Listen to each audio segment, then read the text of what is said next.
So I want to talk a little bit, I'm going to move over here now, Tom, about the kind of work that we do to promote free market capitalism as a liberating philosophy and to battle against tyrannical socialism. And this takes many different forms all around the planet, but that means that we just have to work harder to deal with them. Now, the job that I have is a kind of a fun job. I'll tell you a little story. Some years ago, I was at a fundraising event for the Cato Institute, and one of the Institute's very successful entrepreneur backers asked me a question over cocktails. He said, Tom, what would you do if you didn't have to work to pay the rent and buy cat food and that sort of thing? And I thought for a minute, and I said, I would do what I do now, but don't tell my boss. So I have a kind of a fun job. I get to travel around a lot, but it takes me to difficult places. I specialize in places where liberty is a real challenge. So Afghanistan, Iraq, Zimbabwe, Nigeria, Washington, D.C., Brussels, the really tough places right now where liberty is having a hard slog. So just a little bit of a travelogue. This was earlier this year with our libertarian colleagues at the Samriti Foundation in Nepal. This was at the Warsaw School of Economics with the Civic Forum with Leszek Balcerowicz in Poland. This was in Łódź at the Tocqueville Institute at the University in Łódź there, another good partner of ours. This was with Professor Ramizpour when we were crossing the Hindu Kush from Mazar-e-Sharif back to Kabul. This was in Nigeria recently at Ahmadu Bello University, the largest university in Nigeria, with the deans there and our African libertarian colleagues, Adedeo Thomas and others. That was recently in Indonesia. This was in Moscow earlier in the year. This was in Herat, where we had presentations at the University of Herat on the Afghan-Iranian border on the interesting topic of electricity deregulation. Because it's a topic that had come up. They were talking about raising prices, and people went out and burned the power stations, which is what you do to get more electricity. And so we made presentations on why prices are important. Prices should be free to tell the truth about supply and demand, and it had some impact on the discussion there. This was in Lagos State University a couple of months ago with a libertarian group there. Was in Tahrir Square in April with our libertarian colleagues. I wish I could show you some of the presentations there. Powerful, powerful voices of liberty in the Arabic language. I'll go back on that. If you can see, there are two people here very intent on me. These are extreme Salafists, and they were keeping a very close eye on me during the entire presentation. This was just very recently in India. We had the Freedom Caravan to a number of Indian cities taking these ideas of free market capitalism. That was in Pakistan, where I argued free trade between India and Pakistan is one of the most important issues they should address, because it is the key to peace. And I had to deal with a lot of people who said, we won't trade one thing until every stone in Kashmir has been properly resolved. I said, okay, you will be at war for the next 1,000 years, if that's the attitude. Begin trading, and then you will create the atmosphere to resolve these conflicts. This was at Peking University in China. This was recently, I was in the Democratic People's Republic of Korea. And we're hoping to have a few things begin to happen there in a discreet way in the near future. And then this is how I dressed as of yesterday. So in my Afghan clothes. When we travel, we don't spend a lot of money. I don't travel with bodyguards. I just get in a beat-up old car. But I have a strong aversion to beheading, and consequently I tend not to stand out as a foreigner, so I tend to wear local clothes, and they're more comfortable and sensible anyway. Now, it's something I've been doing for a long time. It's a kind of a hobby of mine, if you will. I was very active in the 1980s in the communist states. I've just stumbled across an old picture of me from 1984 in Berlin, and a friend had taken a picture of me expressing my opinion of communism. I don't know if you can see the thoughtful hand gesture I was giving there. And it was a great honor for me to be able to work with groups afterwards behind the Iron Curtain. This was in Prague in 1989. bringing them photocopiers, fax machines, books, and so on, to spread the ideas of liberty. We took no credit, our colleagues, for bringing down communism. I think it just collapsed of its own weight. They ran out of legitimacy, they ran out of money, it collapsed. What mattered was what followed, because it does not follow that if a tyranny collapses, you will get liberty. That's not at all automatic. You might just get another tyranny. You might even get one that's worse than the one that collapsed.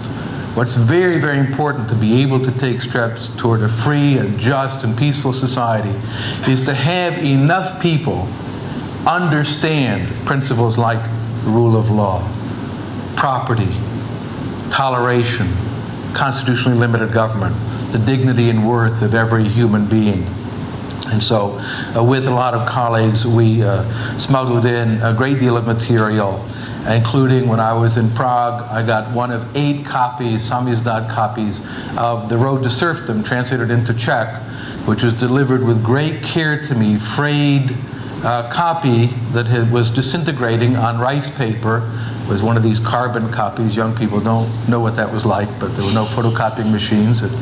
You used carbon paper, and I smuggled that out to Austria and photocopied 100 of them and then smuggled those back in, which increased dramatically by 12 times the number of copies of The Road to Serfdom available. This was during the revolution in Prague.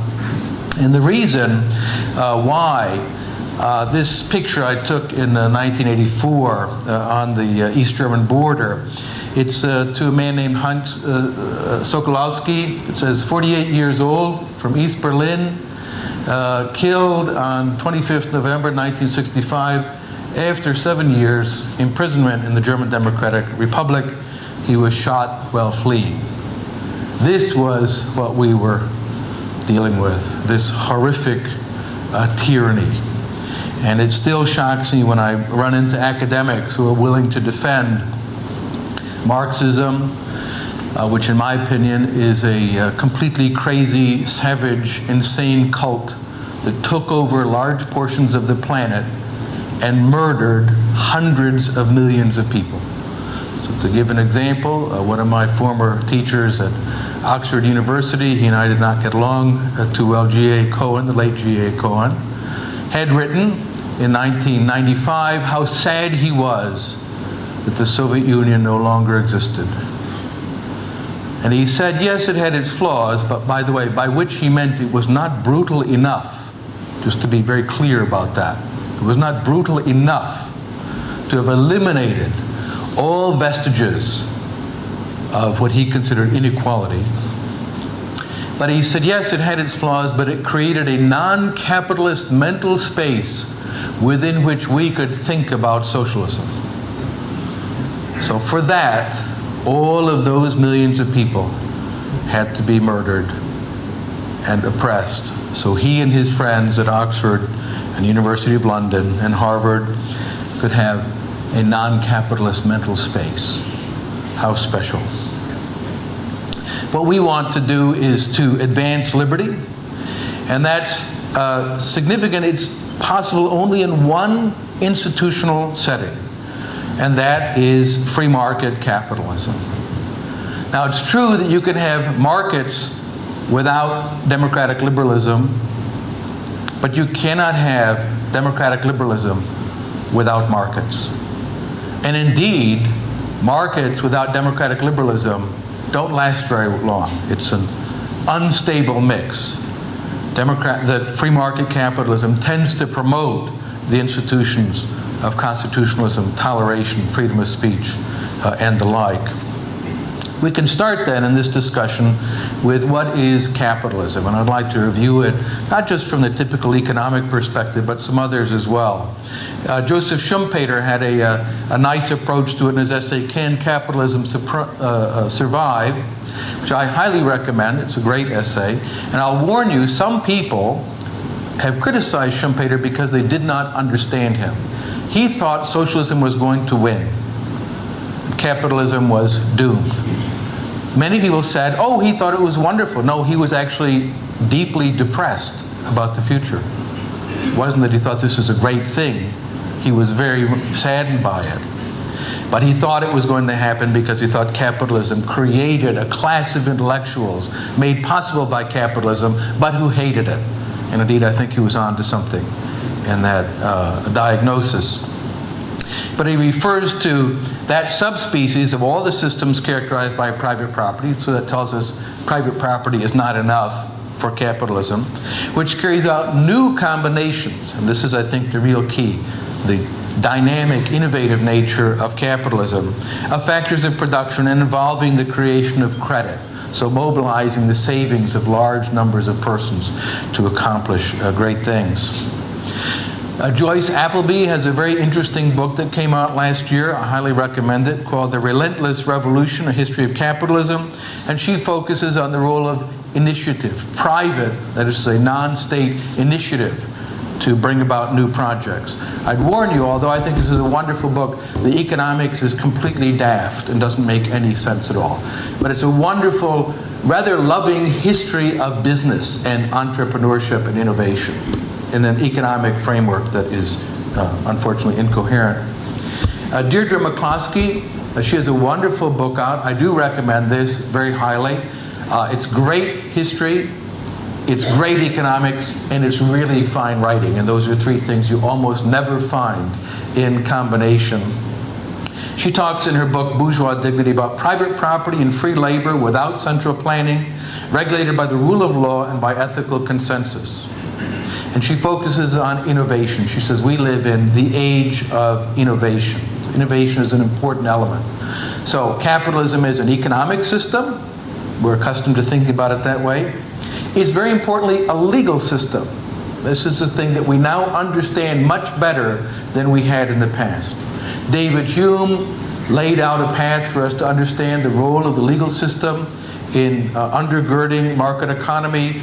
Sir Arnold Plant, very, very great economist, also helped us to understand this. Ronald Coase, I'm going through a list of great British economists. But we really saw this in focus with the collapse of the Soviet Union. The role and the importance of institutions and how difficult they are to develop. I remember Milton Friedman saying back in 1994, no, take that back, I'm sorry, 1990 and 1991, when the Soviet Union was collapsing, he made a speech, and there was all this discussion what to do. There was no food, there was no bread, there was no petrol. The system was just falling apart. When you would land in a Soviet city, the first question asked, when the door opened, they asked the people on the other side, do you have bread? Just to give you a feeling of how dire the situation was. He said there are three things you must do: privatize, privatize, and privatize. Some years later, he said he realized that was a mistake. He had not realized the severity of the problem. There was no legal system in the Soviet Union. There was what many people confuse with law, which is administrative commands. Do this, do that, do the other thing. But not law in the way it's understood by Hayek or Bruno Leone or Hume or Lon Fuller, as Lon Fuller defined law as the enterprise of subjecting human conduct to the governance of rules, allowing people to interact. Law is a set of horizontal interactions rather than an imposition from the top. They had that, but very little of this kind of horizontal law. It was there, but rather invisible. I'll give you a simple example. I was shocked the first time I got into a queue in Moscow. I thought, this is a really short queue. It was not. It was a really long queue. They had a very well-developed system of property rights in your position in the queue. So you would say, okay, I estimate this is a 4-hour queue. I'm going to go get something and do something else, including standing in another queue, by the way. And then come back at the appropriate time when their position would be at the window. That was a legal system, but highly informal, not immediately transparent or visible to people. What they were missing was the normal kinds of property rules in land, shares of firms, financial instruments, and so on. Did not exist at all. So privatized into what? when there's no system to help you to define property rights, to secure them, and so on. That is the big problem and the very serious challenge that we face. If you don't have rule of law, how do you get it? And anyone in the younger generation who can solve this, I will give you $100, or maybe £100 as the dollar is rapidly depreciating. But in addition, capitalism is a cultural and social system. And in this, I think Schumpeter was onto something. He was interested in the sociological perspective on capitalism as well. Relentless innovation, resting on certain legal principles and moral principles, equality of persons before the law, well-defined and legally secure rights, the old idea of careers open to talent, which has radically changed the world, that your position in life was not determined entirely by birth, but by the choices that you would make. You could be able to go into any field and make a try and possibly succeed and possibly fail, but that was up to you to do. Decentralized innovation, there's no ministry of innovation in a free market system. If you read Ayn Rand's novel Atlas Shrugged, she actually talks about that. At the end, there's a science ministry involved in innovation. It doesn't turn out very well. I don't want to give away the ending of the book, but civilization dies. And this innovation is then winnowed, if you will, by a process of trial and error. Most innovations are harmful, just as most genetic mutations are harmful to organisms. So we want to find out which ones are successful and not. In American politics, every 4 years, you read the newspapers and they say, where are the new ideas? They're just saying the same old things. We want new ideas. I think this is stupid and foolish. Most new ideas are completely crazy. I'd like old ideas that work, like arithmetic. I like arithmetic. It always works for me. 1 + 7 is always 8. If someone said, no, it could be 8.5 or 11 or 9, I'm not interested. So we want to find a way for those new innovations, those new ideas that are useful, to be identified as such, and the stupid, crazy ones like postmodernism and deconstructionism to be discarded. And what we have is the profit and loss system. Right? If you do something that adds value, you make profits. If you do something that subtracts value, you get a negative profit, i.e. a loss, which is a powerful signal that says, don't do that anymore, because you run out of money, so you can't continue. Now that's the part that has been forgotten in modern so-called capitalist economies. It's the loss part. So in America, if you make losses, it's unfair, and the taxpayers are going to bail you out. And why should you have to bear all that loss part? So we have a private profit and social losses system. And that's not working out very well at the moment either. If I take a lot of risks with capital and it turns out well, I get rich. And if it doesn't, the taxpayers will take care of the problem. We'll have a loan guarantee behind it, and so on. And that is a catastrophe and has to be abandoned.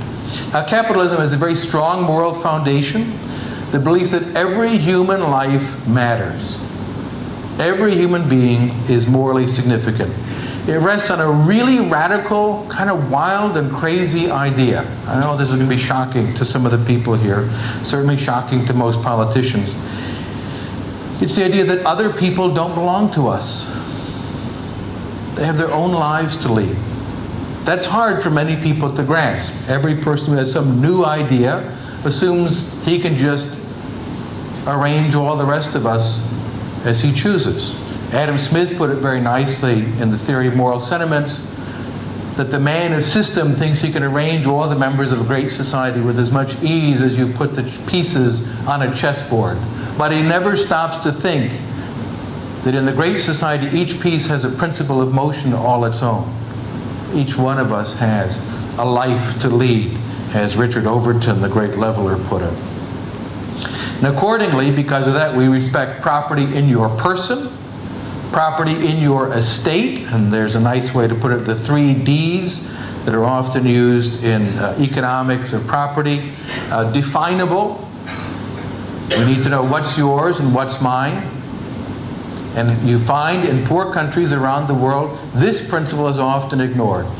Consequently, people expend a huge amount of time and effort fighting over poorly defined claims to scarce resources. So that's a case of state failure. And systematically, go to really poor countries, you will find poorly defined property rights, which means rather than producing wealth, they're fighting over scarce resources. They have to be defendable. And defendable takes a number of different forms. We normally think of the state or the policeman, but actually we should have much wider horizons than that, a broader understanding of defending. The most obvious one, if someone were to try to take my Hugo Boss suit, for example, I would call on my personal defense agency, which is Mr. Fist, and Mr. Fist would defend this act of aggression against my property claim in my suit. And it works really well. I don't ever have a problem with that, because people know they don't take stuff from me without being hurt very badly. We also invest in other ways to defend our property claims. Think about locks on your door, padlocks. When you get into your car, you have an ignition key that's unique for your car. We spend a lot of money to defend our property claims, quite independently of the state. Imagine if the state issued you locks and so on, how wonderful that would be. So we do defend our property claims in many different ways. But for some very complex kinds of property, like shares in a firm, or the right to a flow of resources because you made a loan to someone, for that, the fist doesn't work very well. You can't put a lock on your shares in a company. For that, we do need a legal system with judges, courts of law who can help to adjudicate disputes and generate judgments that are considered legitimate in the society, such that other people will act on them. That's taken to the bank will freeze your assets, and so on. And finally, divestable. And again, these two are areas where you see systemic state failure around the world.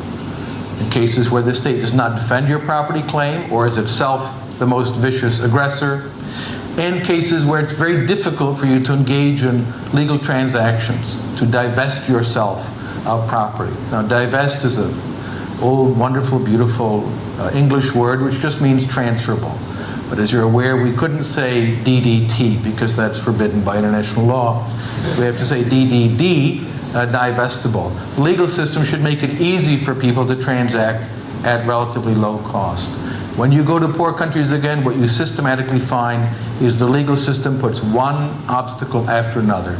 I was in Afghanistan and at a business conference, and one businessman who was trying to make fruit juice, they make wonderful fruit in Afghanistan, they've been growing it there for many thousands of years. He imported from Europe machinery for making fruit juice.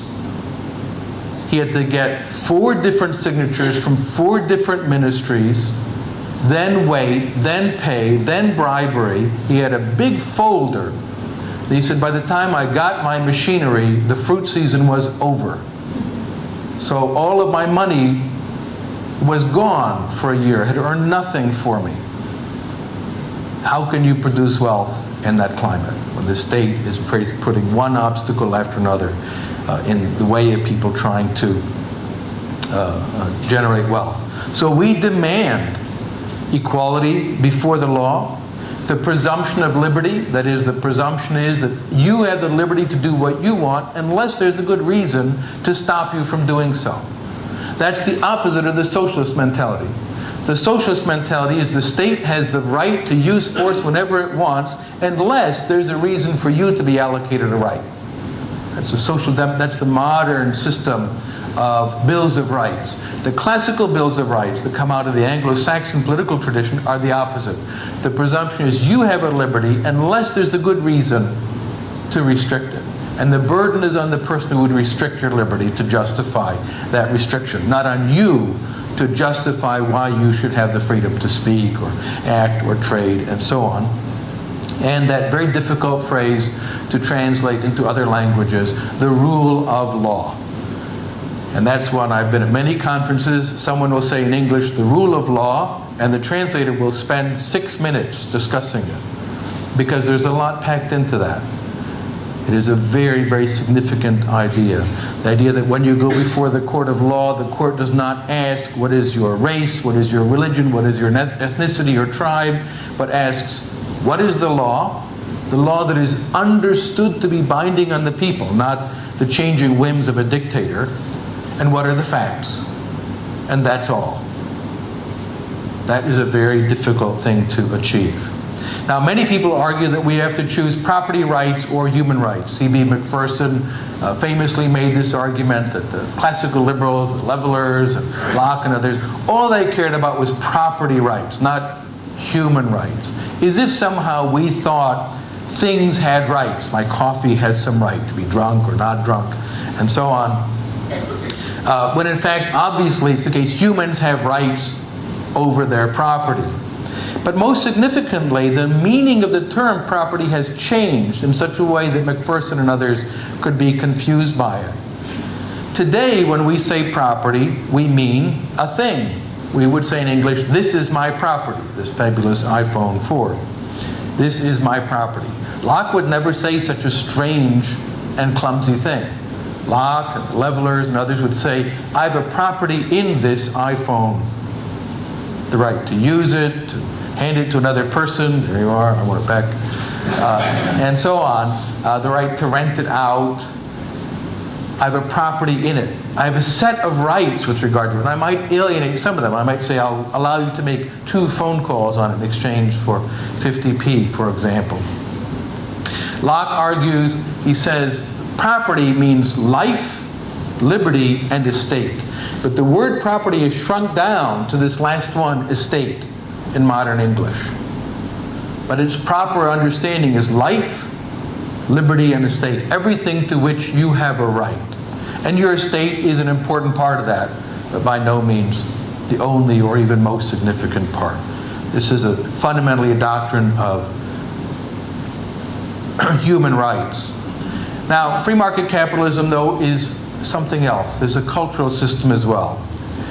Entrepreneurship, innovation, service, and adding value. This is something that many people don't understand. It's a constant error in Washington, D.C., and undoubtedly London and Brussels and elsewhere. You'll hear politicians talk about job creation projects. We want to create more work. Maybe I'm just lazy. I don't actually like creating more work for myself. I like getting things done. I like adding value. Milton Friedman used to tell this story of being in Asia and seeing a great excavation project to build a canal.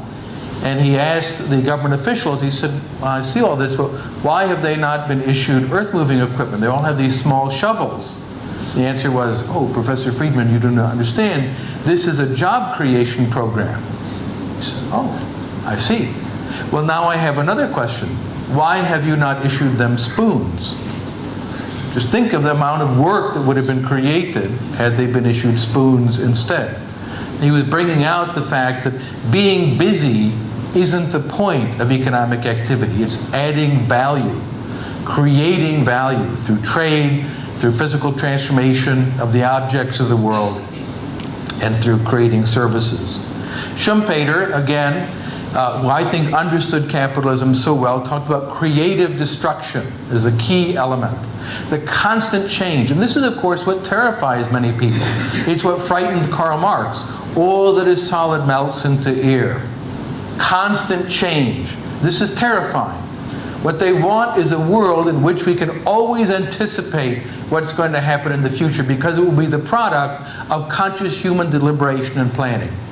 For the socialists, that is true freedom. When we are fully self-aware and we can plan our future, that will be true freedom. But of course, it's a fantasy. It's impossible. There will always be novelty and surprise and things we didn't expect. Capitalism takes it into account. So creative destruction means old ways are swept away and new things that are better, usually, replace them.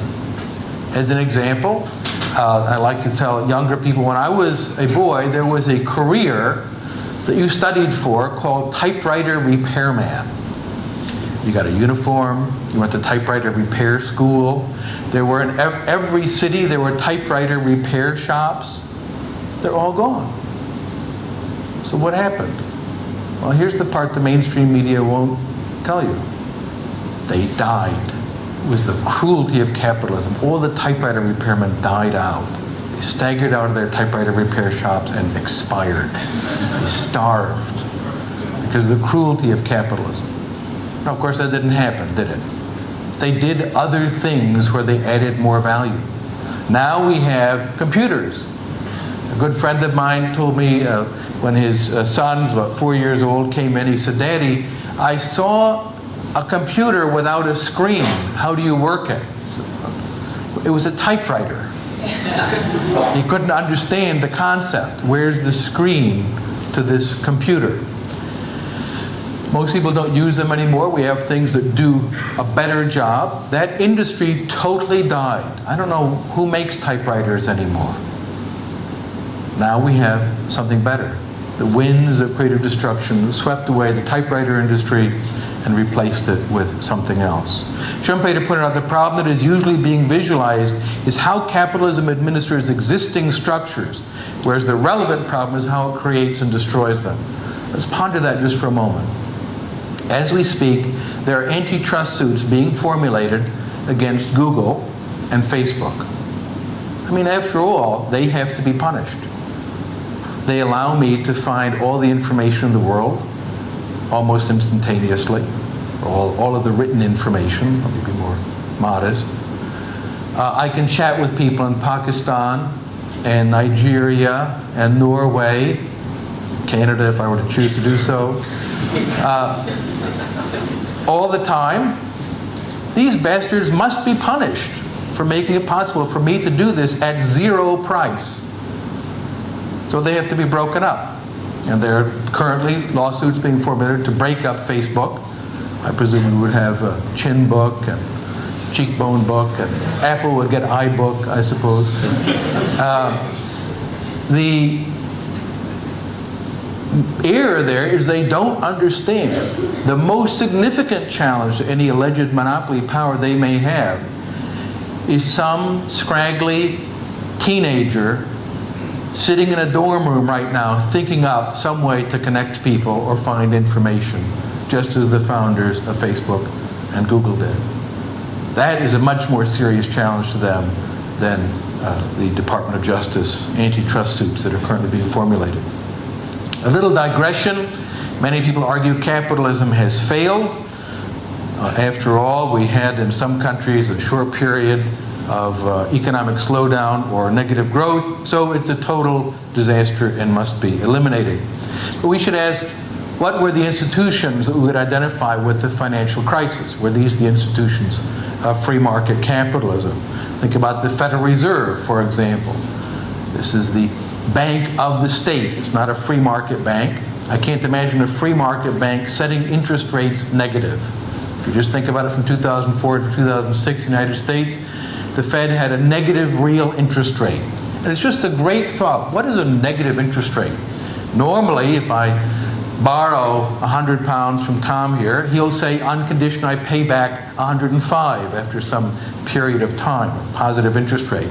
But what the Fed did was they said, all right, you can borrow $100 on the condition you bring back 95. So we had a very interesting experiment. How much money will people borrow when you pay them to borrow? And we know the answer. It's a lot. They will borrow a lot of money when you pay them to borrow and insist that they bring back less than they borrowed from you. Then we also have the FHA, the Federal Housing Administration, which pointed out how deeply, grotesquely unfair it was that the cruelty of free market capitalism required people to save in order to buy a house.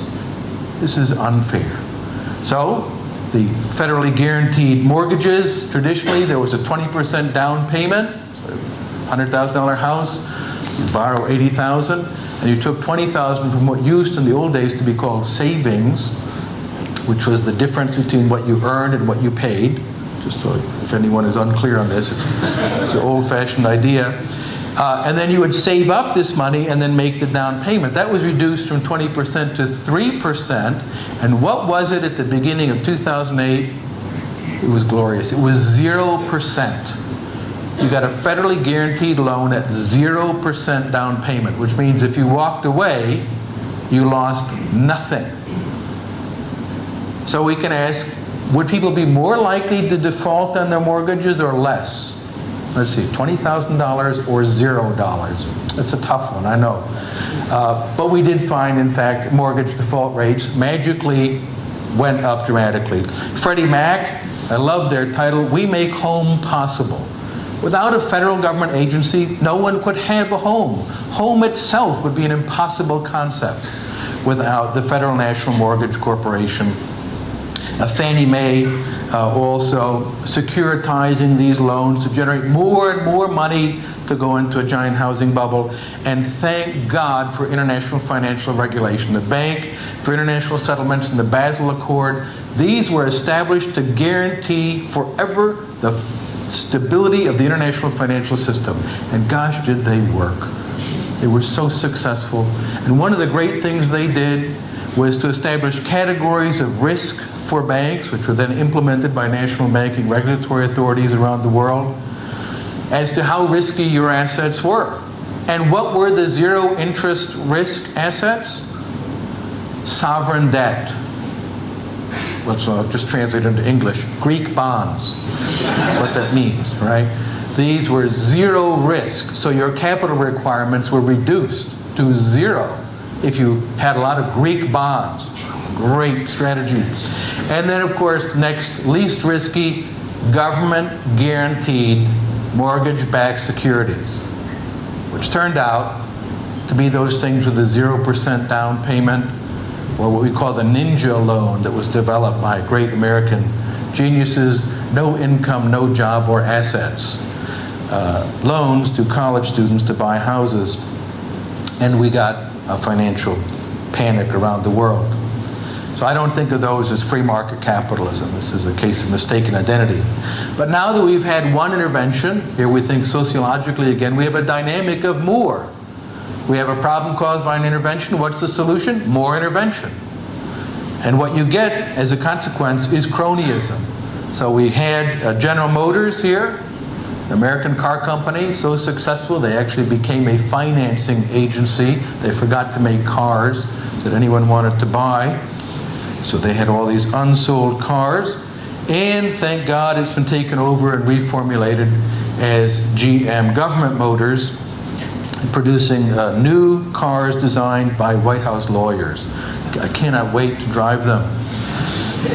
Also, Solyndra Corporation, if you're acquainted with this, turns out a classic example of cronyism. A major campaign bundler to President Obama. And by the way, the Democrats, Republicans are equally slimy and loathsome in this regard. No party has a monopoly on cronyism. Receiving mere loan guarantees on $534 million of loans. Don't worry, it's not on the budget. It won't cost you anything. It's just a loan guarantee until the company goes bankrupt, declares bankruptcy a couple of months later, and the taxpayers are stuck with $534 million in loan payouts. So what we have is creeping cronyism. And a big problem is many people identify that with capitalism and with free markets. And that is a serious challenge that we face, to distinguish free market capitalism from cronyism. Cronyism is a feature of interventionism. When you intervene, when someone has the power to redistribute goodies from one person to another, or to give special privileges or favors to this firm and not that firm, or to forbid you from buying from other suppliers, it pays to become that politician's friend, or perhaps to become that politician. And the consequence is you get a cycle of cronyism and interventionism that builds on itself. We're seeing a lot more of that around the world right now. And I think not so much traditional socialism as we understood the term. That is not the big challenge today. It's cronyism that is the biggest challenge to free market capitalism. Now, we launched a global campaign in this last year at the Atlas Foundation. We produced over 100,000 of the books in English that you saw there. Lectures at the universities and think tanks around the world, essay contests in 11 languages, freedom schools in many different countries, We like to promote them in their own language. People understand the ideas when they can discuss them in their own language rather than a foreign language, even if they know English or French rather well. We've produced a lot of videos on this issue. And our next campaign is on the bankruptcy of the welfare state. This is something our colleagues in Slovakia have released that's going to go global. And this year, the price of the state project, to try to make people understand how much the state costs them. The staggering array of programs and how much of a burden this puts on them in a way that's interactive. Has a wonderful little feature, you can't see it very well here, it says buy your own state, a little shopping cart. And you can go on and decide how much state you're willing to buy. Do you want a ministry of sports or a ministry of culture and so on? How much would you spend on all those things? Then you go to the checkout, and it checks out, it says, this is your bill. It calculates your tax bill as a consequence. And then it says, this is the size of the state you bought. And then the surprise, it says, and here's the one you got. And this is how much this is going to cost you and your children to be able to finance this state. We've also been working with a number of people in other countries. I'd like to share something from one of our colleagues in Russia. He has a bit of an accent, so it's subtitled, but I think the message is very clear. Get this to work here. We have the sound up? No. Okay, let me stop this. It was working before, right? Let me try that one more time, okay?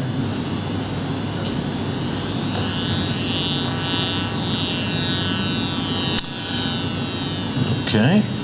Do you know what is wrong with the sound? No. Pop it out here.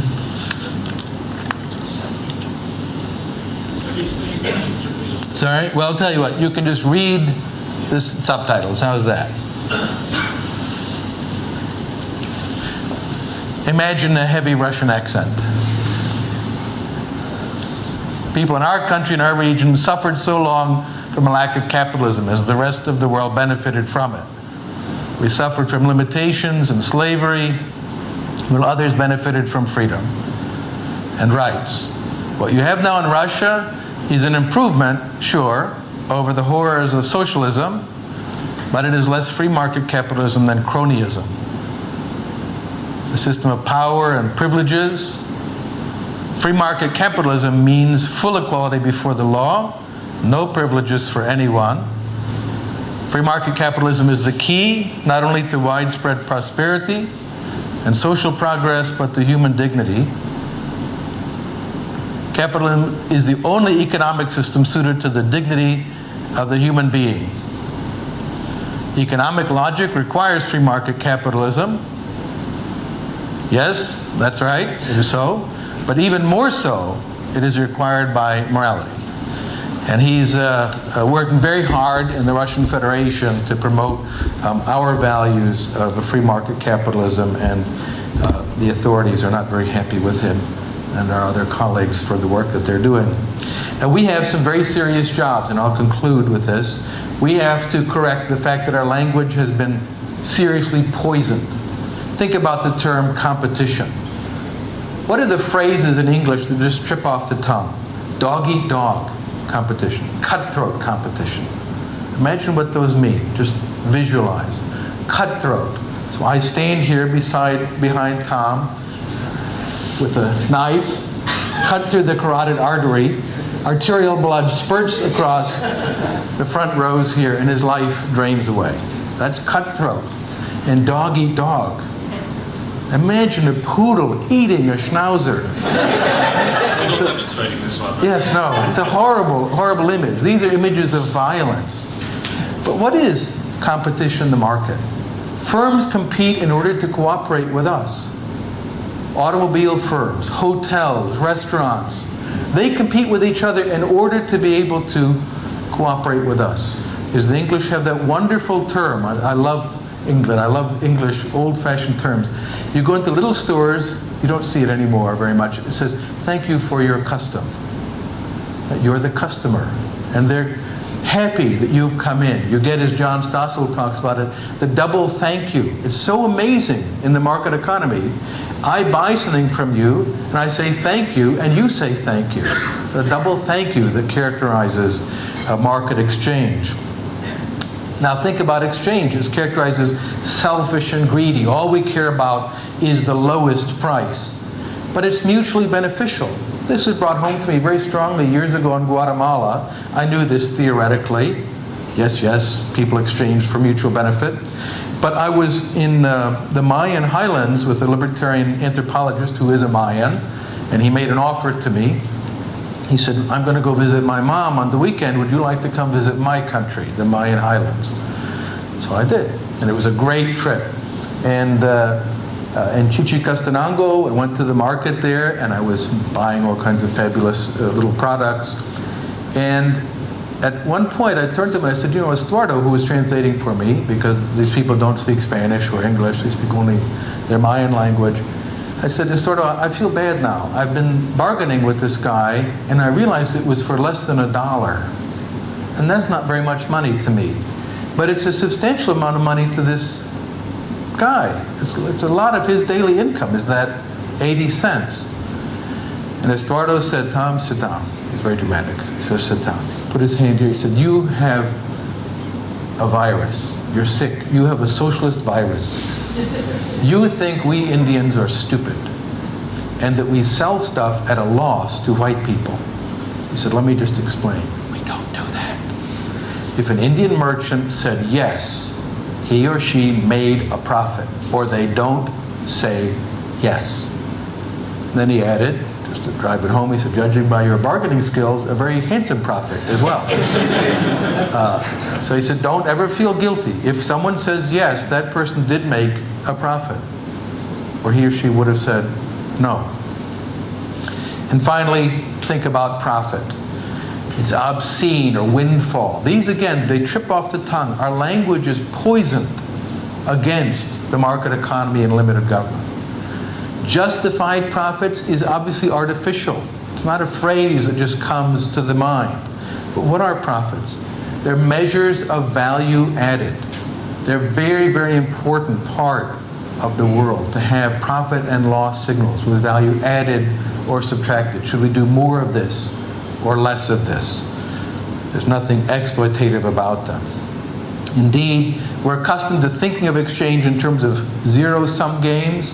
As Jean-Baptiste Say pointed out, it's always a positive-sum game when there's free choice to cooperate. A positive-sum game. Economic nationalists are very angry when other countries become wealthy. Some of you may watch CNN on TV, or now it's on Fox News. There's a man named Lou Dobbs, who's a very popular economic commentator, who's always angry when other people become wealthy. It used to be the Japanese, now it's the Chinese, occasionally the Canadians. I don't know why anyone would be angry at the Canadians. It's a mystery to me. They're so lovely and wonderful and good neighbors. And the idea is they're getting richer, we're getting poor. But that's not true. You should be happy when your trading partners prosper. You should be happy in general when other people prosper. It's a sign of bad moral character to wish ill fortune on other people. It's a fundamental classical liberal principle. But it's also bad economics. If they're your customers and they're prospering, they can pay more for your stuff. It's good for you, not bad for you. So every time the Canadians increase their wealth, the rest of us should be joyous, happy. Not only because they're cute Canadians, but because they buy our stuff if we sell things to them. And finally, I'll conclude with what free market capitalism has achieved as a way to put it in some perspective. This is from Angus Madison, the late Danish statistician, measured per capita income, average per capita income around the world. And I put this in a book from Cambridge University Press. They asked me to write a chapter, came out in 2010, on a book on poverty and what they have, the way these often work. There was a socialist who was a socialist, a Marxist who was a socialist, a Christian theologian who was a socialist, a critical studies theorist who was a socialist, and so on, and me. And one of the questions was, what causes poverty? And I said, I think the only one, this is a foolish, badly formed question. Poverty has no cause. Poverty is what you get when you fail to create wealth. Wealth has causes. So the question is, what causes wealth? It's like asking the question, what is the cause of darkness? And then we could have different theories. There are little darkons, tiny dark particles that occlude our sight, for example. When in fact what we need is a science of light. What causes light? And darkness is just the absence of light. Poverty is the absence of wealth. So we should ask, do we have to explain this? If we take this line, this is about less than $3 a day. Is this what needs to be explained? And by the way, this could be continued on the other side for a very long time. Or this, the modern world. This is what Deirdre McCloskey calls the great fact. And any theory of economics that cannot tell us why this happened is a failure. This is the question. Why is our world so different? One way to imagine it, imagine Julius Caesar, right about here, somehow travels forward in time and has dinner either with King George III or George Washington, contemporaries. He would have found the world largely recognizable. He would have sent a message written down, hand-delivered, would have traveled over the ocean powered by either the wind or by human labor power, would have traveled on a horse. Then, in the case of George Washington, would have had dinner by candlelight, served by slaves, food prepared by slaves. He would have found that world easy to understand. Now move forward just a little bit of, he's going to travel by steamboat. The message is sent by telegraph almost instantaneously. They dine by electric light. There's no slaves. And then the contemporary world, he tweets about his dinner. Right? Our world is almost unintelligible to them. And that happened in a very short period of time. So with that, why don't we conclude and maybe have a discussion about why we should love free market capitalism.